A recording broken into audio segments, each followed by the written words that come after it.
Welcome everybody to our class for today.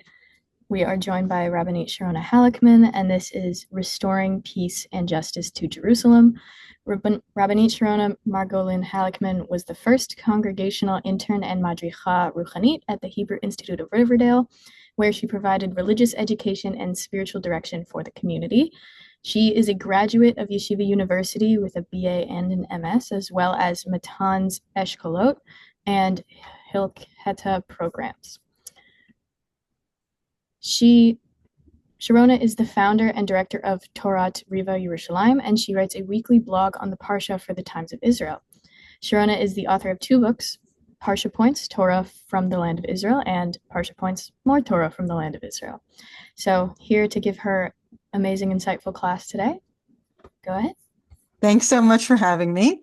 We decided on this topic a while ago because it's this week we're leading up to Yom Ha'atzmaut, Israel Independence Day, which is next week, and then Yom Yerushalayim, which comes up just a few weeks after that, Jerusalem Day.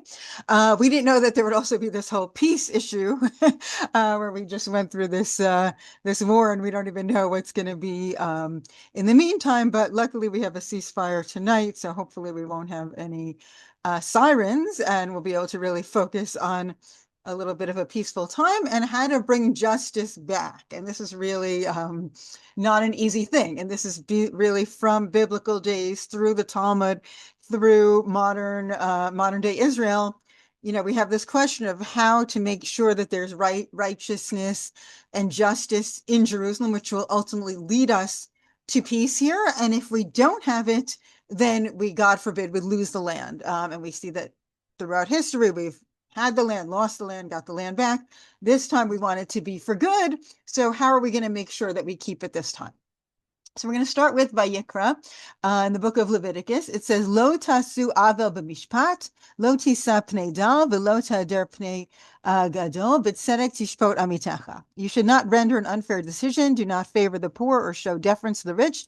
Judge your kinsman fairly. So this is in judgments. This is specifically talking to a judge, but this can also, refer to any person who has to make decisions. But certainly in the court system, this is the focus. And it says, B'tzedek tishpot amitecha, judge your kinsman fairly. And then in Dvarim, in the book of Deuteronomy, we have shoftim v'shotrim, right, that you should appoint magistrates and officials in your tribes. Titen lach b'chol sharecha asher Hashem Elokecha noten lecha l'shivtecha v'shavtu et ha'am mishpat tzedek, and you should judge with justice. Lo tatem mishpat, lo takir panim, lo tikach shochad, ki hashochad yaver einei chachamim v'yasalef divrei tzadikim. A couple months ago, we talked about shochad. We had a whole class just about not taking a bribe. So this is also a big issue in the courts. Is not just that the judges should judge fairly, but they should also not take a bribe. And then it says, Tzedek, Tzedek tirdo, right? Justice shall you pursue. If you want to hold on to the land and you want to inherit the land, then you have to do justice, okay? Justice shall you pursue. And the commentators want to know what's going on here.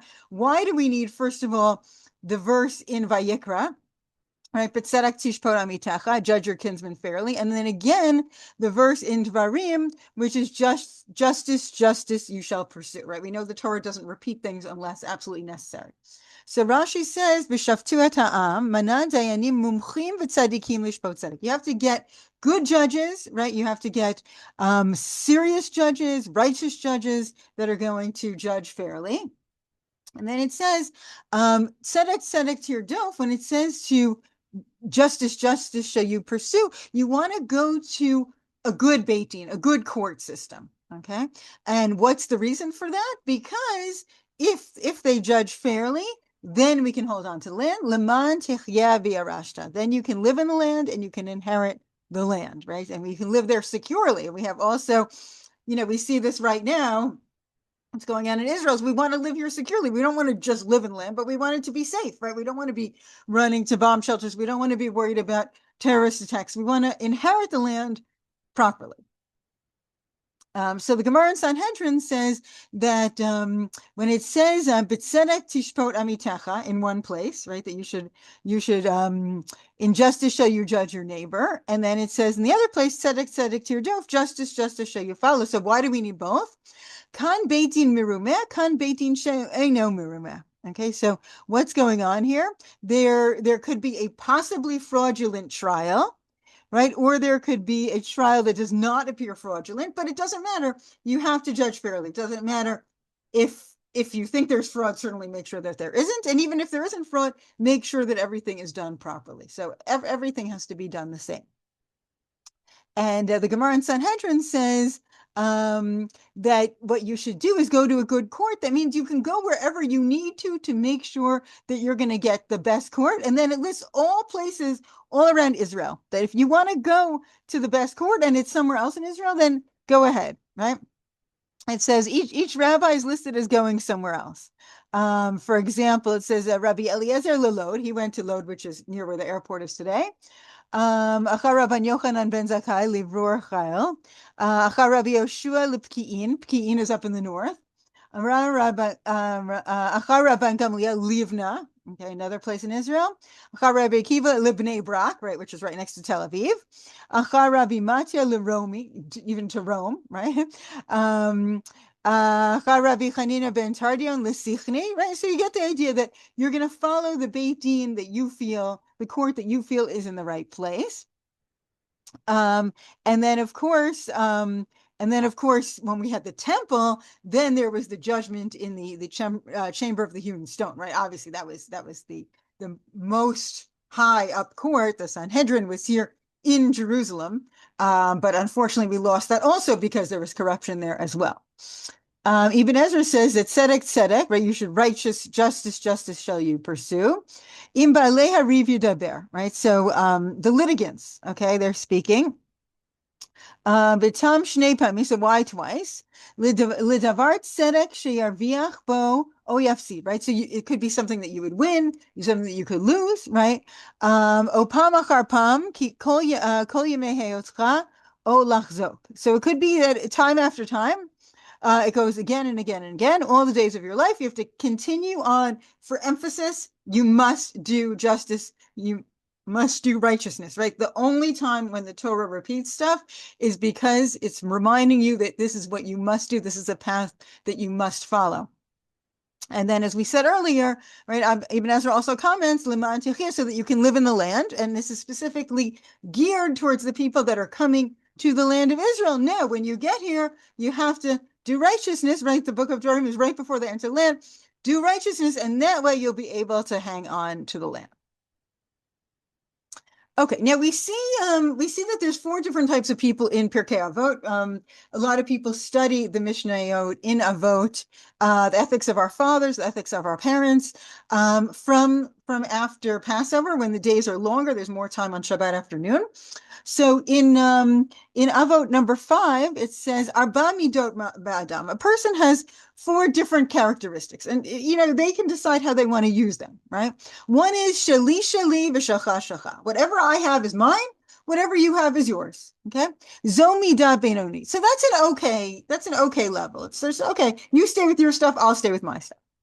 V'yeshomrim zomidat stone. But some say, you know what? That's like the city of stone, right? That's not nice, that they don't share, right? Guests wanted to come, they wouldn't give them anything, right? So that's really not good. Sheli shacha v'shacha sheli, right? Mine is yours and yours is mine. Ama aretz. So that's somebody that doesn't know very much, because who wants to do that, right? You're not going to come and take my computer and then I'm going to take your computer, right? That doesn't really make any sense. Sheli shacha v'shacha shacha, right? Mine is yours and yours is yours, chassid, right? So that's like a chassid, that's a righteous person, right? Because mine is yours and yours is yours. I'm giving you what I have, but I'm not taking from you. I'm just giving you and I'm letting you keep what you have. Sheli v'shacha sheli rasha. But if I say mine is mine and what you have is also mine, that is a bad person. And I think we have to take these ideas and we have to say, how can we be the good person, right? How can we be the good person? How can we be the one that's on the giving end, not on the taking end? Not just say, okay, I'm fine with what I have and I'm not going to do anything else. I'm my own business, right? I worked, I earned money, I bought stuff, I'm going to keep it. You, too bad if you didn't work, or if you did, then you keep it, right? We have during the war here, we had a big issue because there were, thank God, there were many miracles. People were in their sealed rooms, in their bomb shelters, and they were saved because of that. There were buildings that literally fell apart, but people were saved because they were in their bomb shelters. There were a few people that were not in their bomb shelters and were unfortunately killed. And there were also a few people that were killed in a bomb shelter, but it's very rare that happens. But even those that survived lost their buildings, they lost their homes, they lost everything, right? And you had different approaches to what happened there. You had literally people were saved out of their building. They didn't have time to take anything. Okay, they were still in their sealed rooms. They were still in the miklat, in the bomb shelter. Literally robbers came in and stole stuff out of their apartments, stole their cash, stole their computer, things that could have been salvaged. People came in and stole already, right? So that's obviously not a good trait here, okay? And then you had people on the other hand that said, okay, these people were evacuated. They don't have underwear. They don't have toys. They don't have clothes. We're going to buy them new stuff. Okay, and made sure to go to the hotels that they were evacuated to in the Dead Sea and in Jerusalem and bring them things. Okay, so you have different things. You have people that literally went into their closets and said, okay, what can I give them? Which clothes don't I need anymore? What did I buy that was brand new that I haven't even opened yet? What can I give them? Which toys do I have that I was going to give my kids? What can I give them? So you have different types of people, and the people that are going to bring the redemption are obviously the people that went out of their way for people that they don't even know, right? That they really went out of their way. And unfortunately, these robbers, they're really not the people that are gonna bring the redemption. And it's just very sad. In addition to losing your home, you're hoping that at least when you can get back in, you can just take a few of your things and then find out that they're gone is very upsetting. But the outpouring and the love that people brought, hopefully made up for a lot of that anxiety and sadness that went along with this. Now, the city of Jerusalem was always called the city of righteousness, even before the Jewish people got there. Okay, and this is a very interesting idea. Okay, because we have, for example, in Breshit in Genesis, Umalki Tzedek Melech Shalem, the king of Shalem. Right, when you hear the word Jerusalem, you hear Salem, right? Jerusalem. Okay, so the Salem part was the name of Jerusalem before it became Jerusalem. And the king of the city is named Malki Tzedek. He's named King of Righteousness, right? So already, even before Jerusalem got its full name, when it was still only Salem, it already was called the city of righteousness. And he met with Abraham, and he brought him bread and wine. Okay, so that's the beginning of Breshit. That's the beginning of the Torah. Then we have the beginning of the prophets in the book of Yehoshua. Vayhi kishmoa Adonit Tzedek Melech Yerushalayim ki lakad Yehoshua et ha'ai. Okay, so Yehoshua, Joshua comes in with the Jewish people, and they're slowly conquering the land. And they're in Jericho, and now they came to the eye, and Adonit Tzedek, who isn't even a good guy, right? He's just the master of righteousness. That's just his name. Okay, he's king of Jerusalem. Okay, so we see here that this name righteousness came even before the Jewish people were here. Jerusalem is always and has always been and will always be the city that is destined for righteousness. But we have to do our part. We can't just say, oh, city of righteousness, so we'll let it take off on its own. We have to do our part. Now we see in the book of Yeshayahu, it says, Artzachem shmama, arechem srufot esh, admatchem lenegdechem zarim, ochlim ota, ushmama kemahapachat zarim. Okay, there's a very sad description of Jerusalem, right? Your land is a waste. Your city's burnt down, right? Not just Jerusalem, the other cities in Israel. Before your eyes, the yield of your soil is consumed by strangers. A wasteland is overthrown by strangers. V'notra bat Sion kisuka b'kerem kimluna b'miksha ki'ir nitzura. And fair Zion is left like a booth in a vineyard, like a hut in a cucumber field, like a city beleaguered. Okay, and this is basically like, when you go to the beach and there's the lifeguard area, right? So fields would have these lifeguard areas to watch over the vineyard, right? There would be somebody that would sit up in a lifeguard type of a sukkah, type of a structure, and they would watch over the vineyard. And there would be somebody watching a cucumber field, right? To make sure nobody steals and to make sure people are doing their work. But we see here that this description is that the land is in waste, right? We know that the land of Israel is beautiful. And when we see a description of this destruction, it's very, very upsetting. Okay, this is even a worse description in Yeshayahu chapter 1. It says, Echa haitza lezona kirya ne'emana mil'eti mishpat tzedek yalin ba va'ata meratzchim. Okay, so the city of Jerusalem became like a harlot, like a prostitute, right? The faithful city that was filled with justice, where righteousness dwelt, now has murderers, right? The Torah did not mince words, right? Rated R, right? Literally, the Torah will discuss any topic, and God is just putting things out there as they are in the prophecy of Yeshayahu, right? You had this beautiful place. This was supposed to be the city of righteousness, and you missed it, right? You lost track, and you dropped the ball. But what do we see? I will restore your magistrates as of old, right? People always say, what was of old, right? Were those the good times, right? People always look back and say, oh, the good old days, right? Were they really the good old days, right? Would you have wanted to be born in a place without plumbing in your house, right? Or electricity or internet or whatever it is, right? There's certain things that we got used to, right? Were the good old days really the good old days? But there were things that were the good old days, right? When people behaved properly, where there were good counselors, where there were good judges, right? When we get back to what it was like in the old days, when we had good people running the country, right? Then once again, it will be called City of Righteousness, faithful city. And then it says, Sion b'mishpat tipadeh v'shavea b'tzedakah, right? Then Zion will be saved in judgment. Jerusalem will be saved. Her repentant ones in the retribution, right? So there's this idea that, okay, we did something wrong. We lost the land, the land is being destroyed. But if we can make up for it, if we can do a tikkun, if we can correct whatever was wrong the first time around, then we can get it back, right? We see really what were the good old days. The good old days were the days of King David and King Solomon, right? And we see here by Vayimloch David al kol Yisrael, right? David was the king over all of Israel. V'hi David oseh mishpat u'tzedakah l'chol amo. David reigned over all of Israel, and David executed true justice among all the people, right? So true justice, right? Also, Abraham was known, for doing righteousness and justice, right? So we want to be like the good old days when we had these good leaders, right? And then it says that King Solomon followed in David's footsteps. Vayeshav Shlomo al kisei Hashem lemelech tachat David aviv v'yitzlach v'yishma'u elav kol Yisrael, right? And he was successful as well, and all of Israel accepted him, right? So these are the days that we want to go back to, of the good leaders, of the righteous leaders, not the corrupt leaders, okay?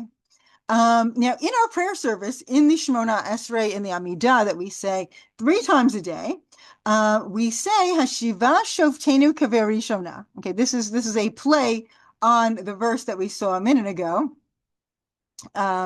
over here. So we have a play on. Let's see where to go. Okay. We have a play on the verses that we're looking at. Hashiva shovtenu kevarishona, restore our judges as they were in the beginning. V'yotzenu kevatchila, and our counselors as they were at the beginning of times. V'aser mimenu yagon v'anacha, take off suffering, sorrow, groaning. Maloch aleinu ata Hashem levadcha, and God, you will be the one that rules over us. B'chesed v'rachamim, with righteousness and with mercy. Utztakenu b'mishpat, and justify us in judgment. Brachat Hashem, melech ohev tzedakah mishpat. That God's self loves righteousness and judgment. Right? If we want to be like God, then we have to be on that level.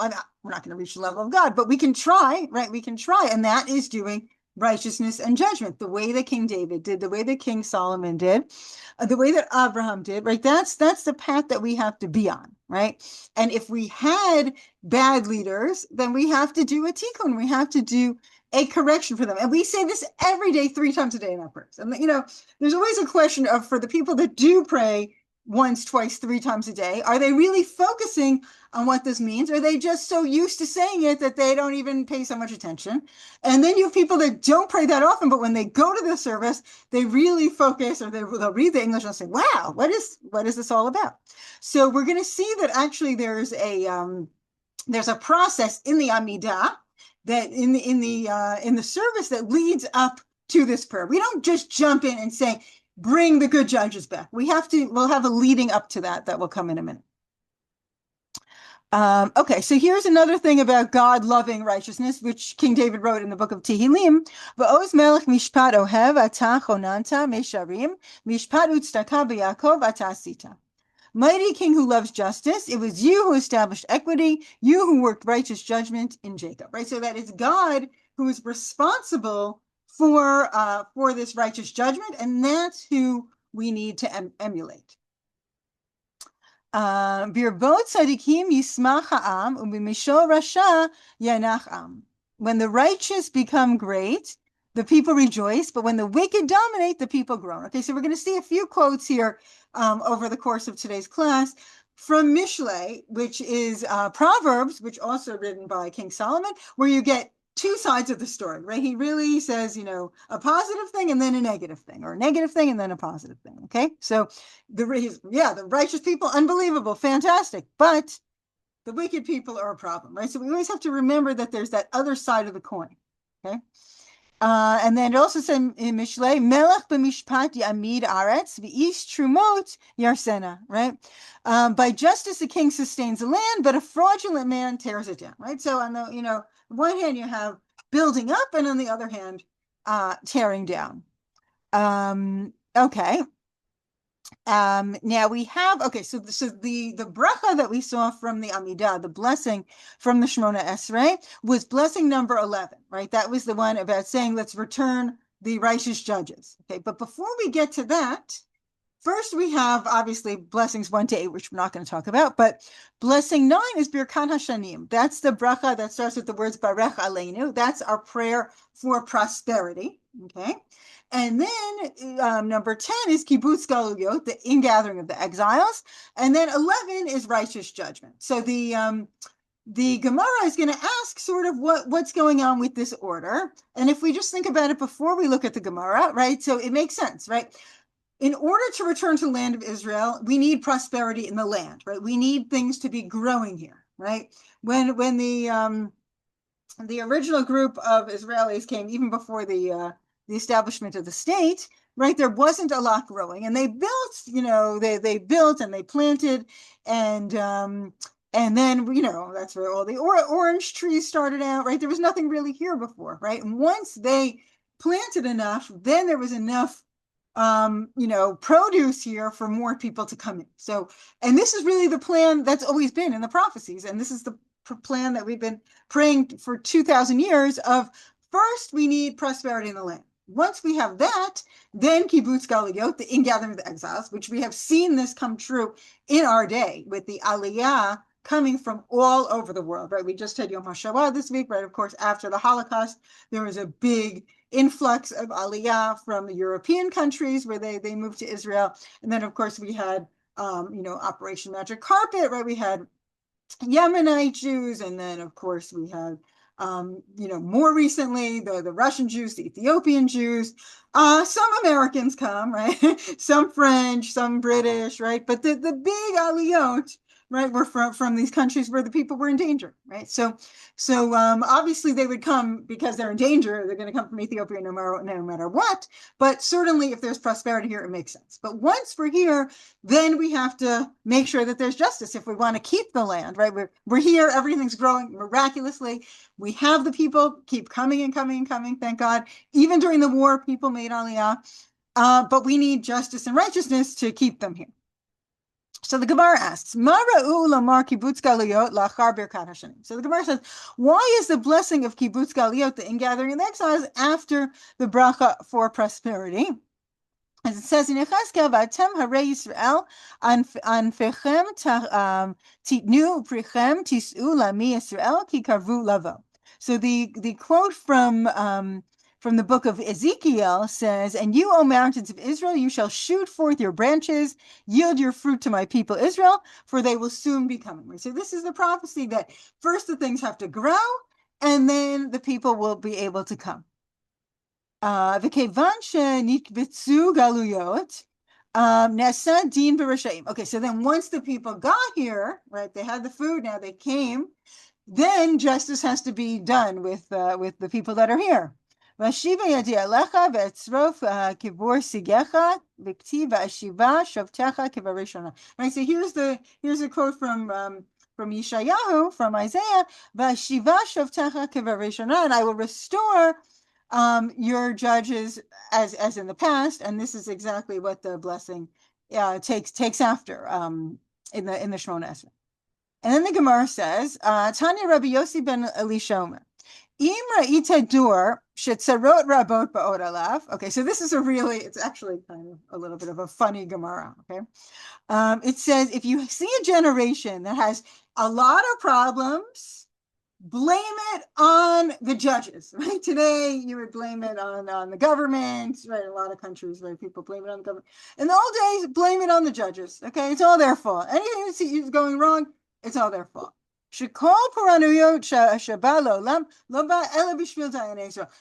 punishment that came up, it was because of the judges of Israel. Shenemar Shimuna Zot, Roshei Beit Yaakov, B'Ketzinei Beit Yisrael, Hamitavim Mishpat, right? Because they are not doing justice as they should be. They're doing crooked judgment. That kol hesharayakshu bonet Zion b'damim v'Yerushalayim ba'olah rosheh b'shochat, right? Building up Jerusalem with bribery, right? Which we said last time is bad. Yishpetu v'kohanea b'mechir yoru v'nevi'eh b'kesef yiksemu v'al Hashem yishu. Okay, so what did they do? The judges took bribes. The Kohanim were, taught, and they were paid when they're not supposed to be, because they're not supposed to be paid. The prophets were divining for money, right? So this is a big problem, right?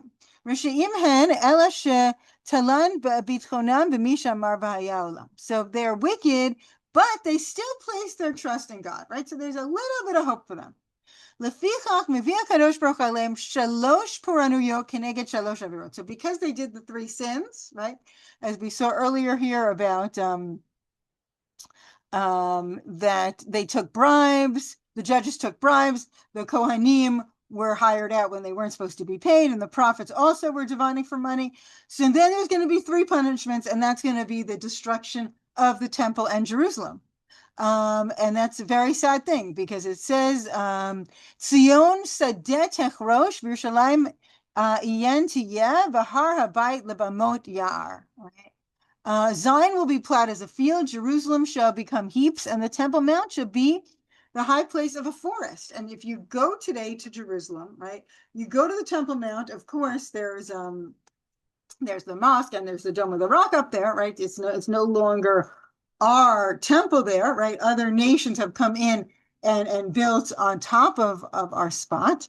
But if you walk around, it's a lot of empty land there. Those that have gone up for a tour of the Temple Mount will see literally, Muslim kids playing soccer up there. This is our holiest spot, like super holiest spot. It's very upsetting, right? The temple is gone, right? Totally look, turned out like a field. But what's really interesting is that underneath are all of the artifacts, right? All the proof that our temple was there, and all of the archaeology is underneath. And what happened was that, we gave the Muslims a lot of control over the spot, and they were just throwing out our stuff. Like, they were literally throwing out archaeology. Now, in Israel, archaeology is a super important thing where any little thing could mean 2,000 years old, 3,000 years old. A coin you find could have King David, first time you found something from the Maccabees, whatever it is, like, everything has to be checked. You can't just go pick up something and take it home. Everything has to be checked by the Antiquities Authority. So Professor Gavi Barkai, who actually I had the honor of teaching him and his wife, who lived in a senior residence near me, but really he didn't need me to teach him because he knows basically everything about the Bible and the Tanakh.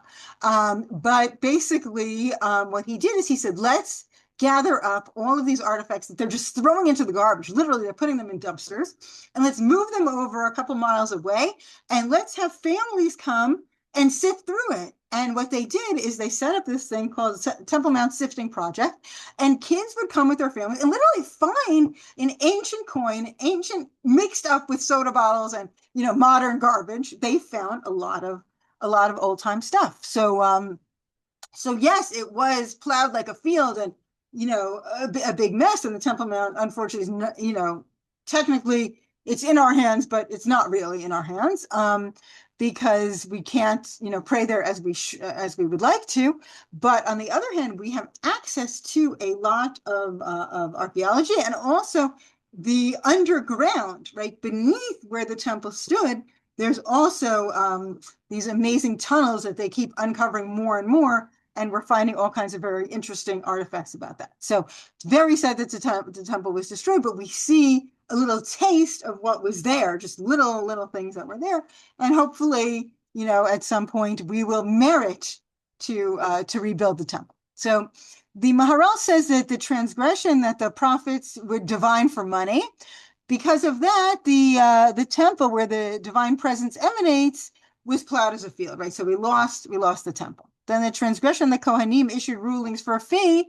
The punishment that was Jerusalem, which is a source of wisdom, became heaps. Okay, and then the transgression that judges took bribes, the punishment was that the Temple Mount, where the seat of the Sanhedrin, the court was, shall be destroyed like a forest. Right, that was the main place that people went for judgments. Gone. Right, so it's when we think about what we lost, it's very, very upsetting. But when we think about the fact that we are actually in the modern state of Israel today, and we're on the path of rebuilding the land, it does give us a lot more hope than we've had in other generations where people couldn't even it wasn't even safe to come here. When you think of the Crusades, right, it wasn't safe, to just come to Israel. So the Gemara in Shabbat says,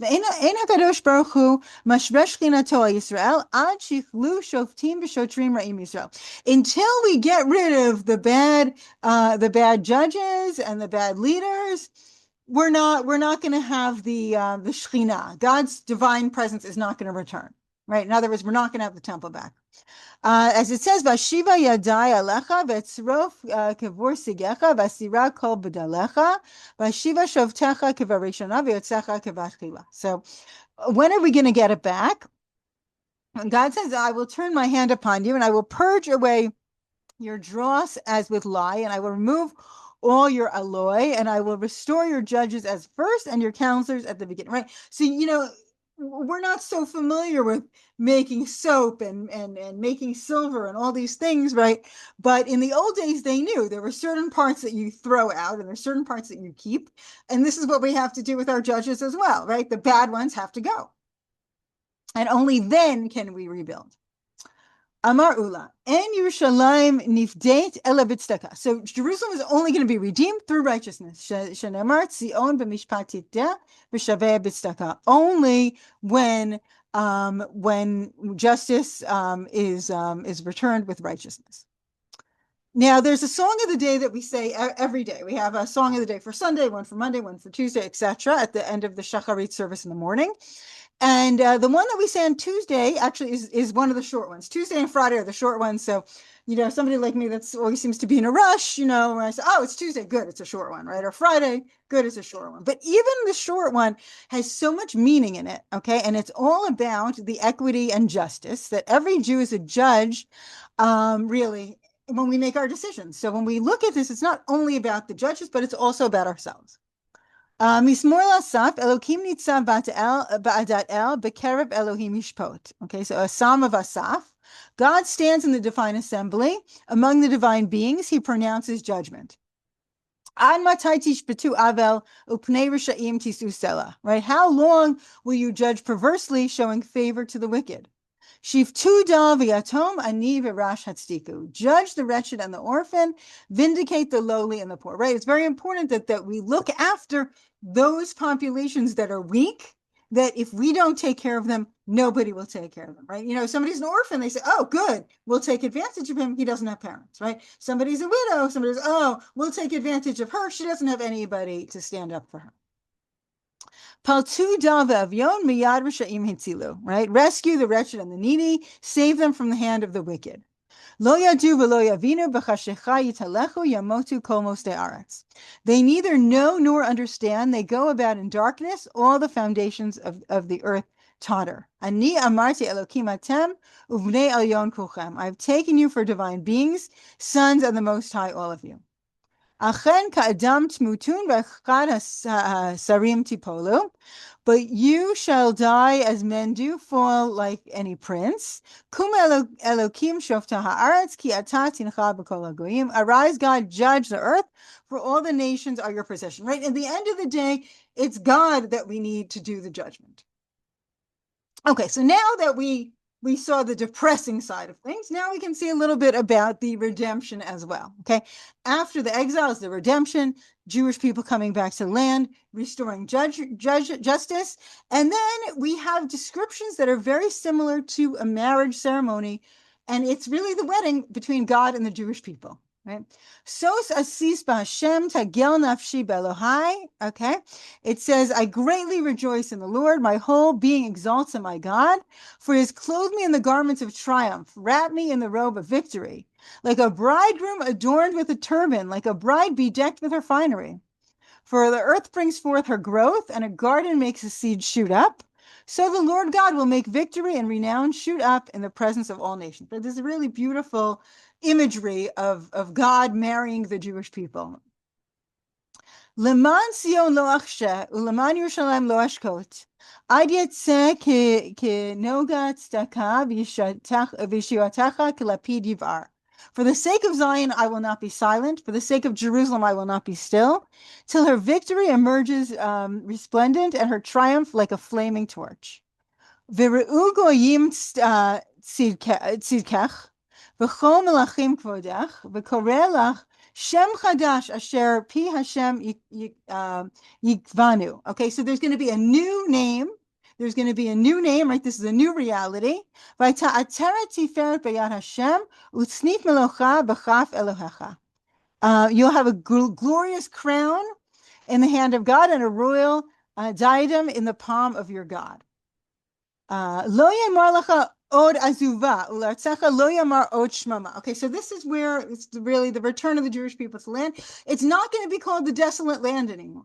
Okay, it's going to be called, and it's not going to it's going to be called Chefziba. God's going to say, I want this land. Right? This is going to be the land that's going to be growing things. Ki chafetz Hashem b'cha v'artzecha tiva. Right? God is going to bring produce, right? Literally marrying this land. Ki va b'chor betula. Just like a man marries a woman. Yivalucha b'necha misos chatan akala. Right? We sing this at the weddings, right? Timsos chatan akala, that a groom celebrates with his bride, right? This is Yasisa Lach Elokai. God will celebrate with us just like a bride and a groom celebrate.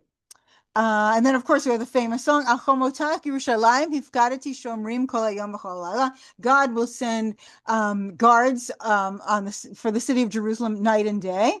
Tamid lo yakhshu hamizkarim et Hashem el demi lachem, who shall never be silent by day and night. Oh, you, Lord, remembers, takes no rest. V'al titnu demi lo ad yichonen v'ad yasim et Yerushalayim tihila ba'ares. And give no rest to him until he establishes Jerusalem and make her renowned on earth. Okay, then we see in Zechariah, the prophet Zechariah, V'hidvar Hashem tzvaot lemar. This is the word of God. Kol amar Hashem tzvaot, ki neiti l'tzion kina gdola, v'chema gdola ki neiti la. I am very jealous for Zion. I'm fiercely jealous for her. Kol amar Hashem shavti el Tzion. God is saying, I returned to Zion. V'shachanti b'tok Yerushalayim. I stayed within Jerusalem. V'nikreti Yerushalayim ir haemet. Jerusalem will be called the city of truth. V'har Hashem tzvaot har hakodesh. And the Temple Mount will be the holy mountain. So this is really coming full circle, right? If we deserve, then we will return to the land. Then God will return us to the land. then everything will grow, and then we will have everything back. We'll have the temple back, we'll have the righteousness back, but we have to do our part. Okay. And then, of course, we have the modern day Megillat HaAtzmaut, the Israel's Declaration of Independence, that Medina Yisrael ptucha l'aliyah Yehudit l'kibbutz galuyot. The land of Israel should be open for aliyah and for the ingathering of exiles, which is exactly what we said. We say every day in the prayer, in the Amidah prayer, right? Tishkod al patuach haaretz l'tovat kol toshaveh. So it has to be developed for all of its inhabitants. Mushtata al yisodot hacherut hatzedek v'shalom. Right? We have to have freedom. We have to have justice, and we have to have peace. L'or chazonam shel nevi'ei Yisrael. Right? Our land, our modern state of Israel, is based on everything we said today about the prophecies from the Nevi'im, from the prophets. Tekayem shivyon zchuyot chevrati umedini. Gamur l'kol ezrachai bli havdel dat gazomin. So this is something new, right? Because in the modern state of Israel, we have different religions. We have equality of the sexes, which was not around in the biblical times, right? Everybody should have equal rights. Doesn't matter what their nationality is. Tavtiach chofesh dat, right? You should be able to pray wherever you want, right? Matzpun lashon chinuch v'tarbut, right? You can have your own culture, you can have your own language. Tishmor al hamekomot hakedoshim, all of the holy places should be taken care of all of the religions. V'tien nemana le'ekronotea shel Megillat ha'umot hamochadot. And it should follow the rules, I would say, the principles of the Charter of the United Nations. So we see here that this is a land that is based on the prophets, but we have to do our part. And now it's not so easy, because if you rely on the government, or you rely on the leaders, or a lot of the courts, unfortunately, are back to being corrupt. If somebody wants to get a divorce, the way that Jewish law works is that the man has to give the divorce to the woman. But sometimes what the courts will do is they will pal up with the man, which means that, a couple says, okay, let's go to the court, we'll get divorced. Then the court's, don't bother, try to work it out, or you don't have to pay her as much. Or literally one time a guy was about to give a divorce, he changed his mind. He said he had to go to the bathroom. He jumped out the window and he escaped. Like literally, like, this is crazy, right? This should not be happening, right? Somebody comes in right away, they should push him to give that divorce and let her go on with her life. So there are things like that that are still where a lot of times the court is on the side of one of the litigants, which we saw exactly is not allowed. Doesn't matter if they're offering money or not. You don't do that.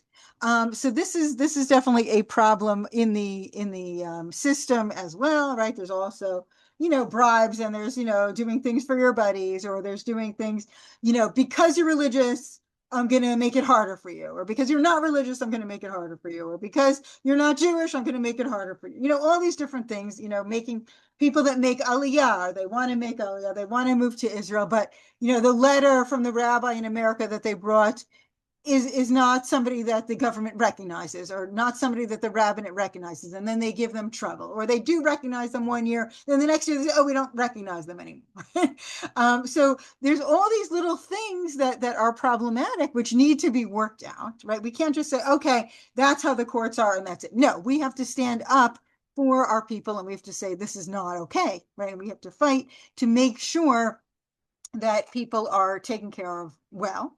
But it's not only the court system, and it's not only the government, and also people that complain about the government. A lot of times they don't go out and vote. They don't get their friends to go out and vote. They don't make an effort, right? And if you don't vote, then that's your fault. You know what I'm saying? You can't complain if you're not going out and voting. So there's a lot of that kind of stuff going on. So we need change in that. But at the end of the day, the change really comes from the small groups, right? Social action, people that are at the grassroots stage, and say, you know what, we want to make a difference. When we had this war here, the first day already, we said, okay, the families from Beit Shemesh, literally the rocket hit their building head on. Unfortunately, there was a big group of deaths. That was the biggest group. I think about 9 people were killed there, and they're moving them to hotels right before Shabbat. And I said, like, what can we do? We have to make sure these kids have toys and games to play with on Shabbat, right? Like they're going to be evacuated. They don't have anything with them. And we just filled up a whole network of somebody saying, okay, I have games in my car. I'm going to bring them over right now. Or somebody saying, I'll go to the store. I said, okay, I'll give you a credit card. If you'll go to the store, don't forget that there's rockets hitting Jerusalem as well at this moment. If you'll go to the store, I'll pay for it. You bring it over, right? And we had this whole network worked out where we made sure that they got what they needed. The same thing with a friend of mine that made sure to bring underwear to all of the evacuated families. Things like that, where you're not going to say, okay, we're going to wait till the government gets their act together and get some of these gifts. No, like these people need it like the first day already, right? They can't wait until the government gets their act together. And this is really what it's about. It's doing it from within. It's strong groups that work together to make sure that these people are taken care of. And I had the honor to be part of this this fellowship and this grant where they took us for a couple of days to a hotel in between all these different wars we've been having, and we got to meet other like-minded people. And it was it's called Shacharit is the name of the organization. And you see people that are cooking for the soldiers. That's one group. And then you have lawyers that are doing pro bono work, and then to help people with their bureaucracy. And then you have people that are literally going in and volunteering to redo people's apartments after they were destroyed, or redecorate, depending on what the situation, or soldiers that got hurt and helping them repackage, remake their apartment so that there's a ramp to get in. All these different, groups coming together. And it was just an amazing thing to say, wow, this is the true Am Yisrael. These are the Jewish people. These are the people that I want to be involved with. And not just Jewish, there's Muslim and Druze and other groups too, doing, what they could for, the Bedouin community in the Negev, and the people that are literally on top of Lebanon, and all the rockets, and doing activities for them, and a clown that goes around with a van and entertains the kids every day she's in another place. But these are the people. This is the true Am Yisrael. This is where the justice and the righteousness is going to start. It's by the grassroots organizations, and through there we will build up and hopefully make changes within the government. So I hope that we're on the path of this redemption now, and we'll just keep having more and more people moving to Israel, and also people that come from countries like the United States or England or France that have good values really can make an impact as well. So we need to just keep building and building and building, and not letting anything that's happening in the courts and the government deter us, rather try to make changes from within. So I hope that we have peace here now, and justice and righteousness and everything, and that those of you that want to come back to visit Israel will have that opportunity, that you'll be able to come, peacefully and meet all different types of people and volunteer and get to see what's really happening here on the ground. Amazing. Thank you so much, Rabbanit Sharona. I love your point here of, especially since we picked this topic before all this broke out, as you mentioned, of seeing the sustained network and community that we have, and really seeing how people step up for each other in times of need continuously. So what an amazingly poignant topic to leave on. And for everybody else who has questions for her, feel free to leave them in the chat, or I can refer them later. A couple upcoming programs that we have on Sunday, April 19th, we are going to hear a talk from Rabbanit Karen Miller Jackson called The Mishkan as a Model for Israel and Jewish Peoplehood. And then the next week, on April 27th, we are going to have a Jewish Christian allyship training with the Reverend Aaron Dunn. So doing a lot of this kind of continued emphasis of community, being there for each other, allyship among different groups of people. So thank you so much again for your talk today. And thank you for everyone for attending. And also, I just want to say that a lot of the help that we got to make these programs possible was really the American Jews that were really able to contribute. So we really appreciate that, because without their contributions, we wouldn't have been able to reach as many people. So that's important. It's not just about who's here now, but people that care from afar, sending their love, sending donations, sending letters. that also made a huge impact. So we appreciate that very much. Yeah, so continue to look out, everybody at home, for opportunities to help out, do what you can wherever you are, and have a great day.